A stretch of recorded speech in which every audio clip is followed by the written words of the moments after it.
और दोस्त, क्या हाल है यार। हम सब अपने यूनिवर्स के पास्ट के बारे में तो जानते ही हैं, बिग बैंग थ्योरी के रूप में।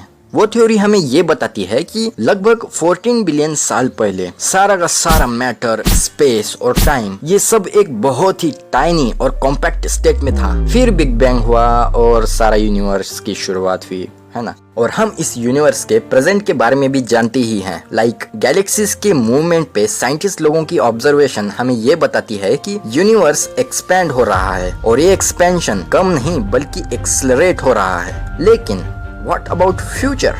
फ्यूचर में इस यूनिवर्स का क्या स्कोप है? फ्यूचर में क्या होगा, और क्या हमें पता है कि हमारा यूनिवर्स कैसे एंड होगा? अगर आप नहीं जानते तो डोंट वरी यार, यूनिवर्सल फंडा है ना। आज इस वीडियो में हम कॉस्मोलॉजिस्ट के हिसाब से वो 3 पॉसिबल वेज के बारे में जानेंगे जिनसे हमारा यूनिवर्स खत्म हो सकता है।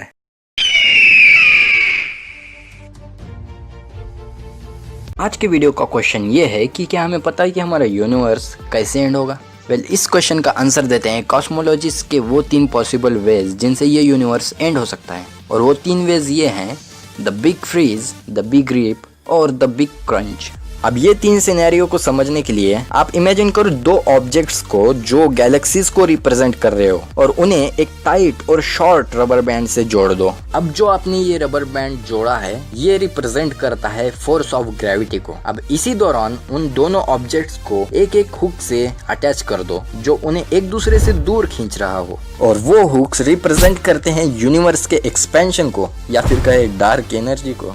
अगर आप ये नहीं जानते कि डार्क एनर्जी और डार्क मैटर क्या है, तो मेरी ये वाली वीडियो जरूर देखें। ओके, अब यही सेम सिस्टम को बार बार लगातार कॉपी करो, तब आपके पास एक रियल यूनिवर्स जैसा सिस्टम बनेगा। अब इस यूनिवर्स का एंड कैसे होगा, ये डिपेंड करता है उन दोनों अपोजिंग फोर्स के बैटल पे। बैटल कोई भी जीते, यूनिवर्स का एंड होना तो पक्का है। The big freeze.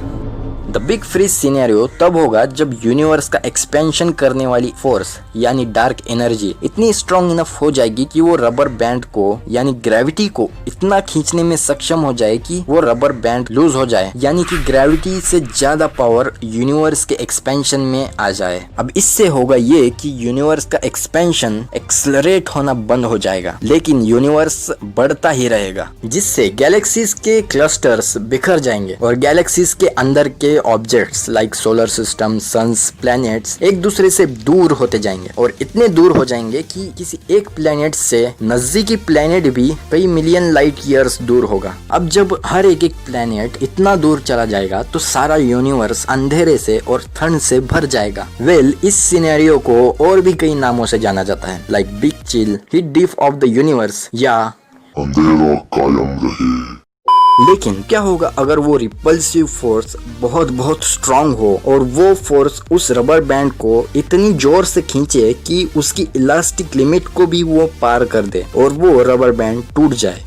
इस सिनेरियो में यूनिवर्स का एक्सपेंशन कंटिन्यू रहता है, तो सिर्फ ग्रेविटेशनल फोर्स पे ही इसका असर नहीं होगा, ये गैलेक्सीज और सोलर सिस्टम को तोड़ देगा। और electromagnetic weak and strong nuclear force जो एटम्स और न्यूक्लियाई को एक साथ बांध के रखते हैं, वो भी टूट जाएंगे। एज अ रिजल्ट स्टार्स को बनाने वाला मटेरियल टूट जाएगा छोटे छोटे टुकड़ों में। इवन एटम्स और सब एटॉमिक पार्टिकल भी डिस्ट्रॉय हो जाएंगे। तो ये था द बिग रिप। अब बात करते हैं थर्ड सिनेरियो की। अगर रबर बैंड जीत जाए, यानी फोर्स ऑफ ग्रेविटी यूनिवर्स के एक्सपेंशन को रोके ही ना बल्कि सारे के सारे यूनिवर्स को क्रंच कर दे, ऐसे में गैलेक्सीज एक दूसरे की तरफ रश करने लगेंगी, और जब वो एक दूसरे के साथ टकराएंगी तो उनकी ग्रेविटेशनल पुल और भी स्ट्रॉन्ग होती जाएगी। स्टार्स एक दूसरे की तरफ बहुत ही तेजी से फेंके जाएंगे। यूनिवर्स का साइज आकस्मिक रूप से घटने लगेगा जब तक हर एक चीज कंप्रेस नहीं हो जाती बहुत ही स्मॉल स्पेस में, जिससे टेम्परेचर बहुत ही ज्यादा बढ़ने लगेगा। यूनिवर्स इतना छोटा हो जाएगा कि एटम्स और सब एटॉमिक पार्टिकल्स भी एक दूसरे के साथ टकराने लगेंगे, और आखिर में बचेगा एक कॉम्पैक्ट यूनिवर्स जो इनक्रेडिबली डेंस और हॉट होगा। यूनिवर्स लगभग उस स्टेट में चला जाएगा जब बिग बैंग हुआ था, और यही है द बिग क्रंच। क्या ऐसा हो सकता है कि ये यूनिवर्स इस पॉइंट पे आके सारा का सारा मैटर एक्सप्लॉइट कर दे, लाइक एक फिर से बिग बैंग, है ना। क्या ये यूनिवर्स बार बार खुद को एक्सपेंड और कॉन्ट्रैक्ट करता रहता है लाइक अ लूप? वेल, ऐसे यूनिवर्स को डिस्क्राइब करती है एक थ्योरी जिसे कहते हैं the big bounce theory. In fact हमें तो ये भी पता नहीं है कि ऐसे बाउंसेस ऑलरेडी कितने बार हो चुके होंगे और आगे फ्यूचर में कितने होंगे। हर बाउंस प्रीवियस यूनिवर्स की हिस्टोरी मिटा देता है। सो हम लाख कोशिश कर ले तो भी हम ये पता नहीं लगा पाएंगे कि कितने बाउंसेस हो चुके हैं अभी तक। सो इन तीनों सिनेरियो में से रियल सिनेरियो कौन सा हो सकता है? वेल, इसका आंसर डिपेंड करता है यूनिवर्स के एग्जैक्ट शेप पे, लाइक कितने अमाउंट में डार्क एनर्जी ये यूनिवर्स होल्ड किया हुआ है और चेंजेस इन एक्सपेंशन रेट। फिलहाल के लिए हमारी ऑब्जर्वेशन हमें ये बताती है कि हमारा यूनिवर्स बिग फ्रीज सिनेरियो की तरफ बढ़ रहा है। अरे यार डरो मत, बिग फ्रीज आने में अभी probably 10 to the 100th power years बाकी है। सो अभी से लकड़ियां जमा मत करने लग जाना आग जलाने के लिए ठंडियों में। वेल, इसी नोट पे ये वीडियो खत्म होता है। अगर आपको ये वीडियो पसंद आया तो इसे लाइक जरूर करे और ये वीडियो को अपने ही जैसे नॉलेज के भूखे लोगों को शेयर जरूर करे ताकि उनकी भी नॉलेज बढ़े, और कमेंट करके ये जरूर बताना कि आपको ये वीडियो कैसा लगा। सो मैं आपको अपने अगले वीडियो में मिलता हूँ, तब तक के लिए आप अपना ख्याल रखें और मेरे वीडियोस को देखते रहिए। बाय।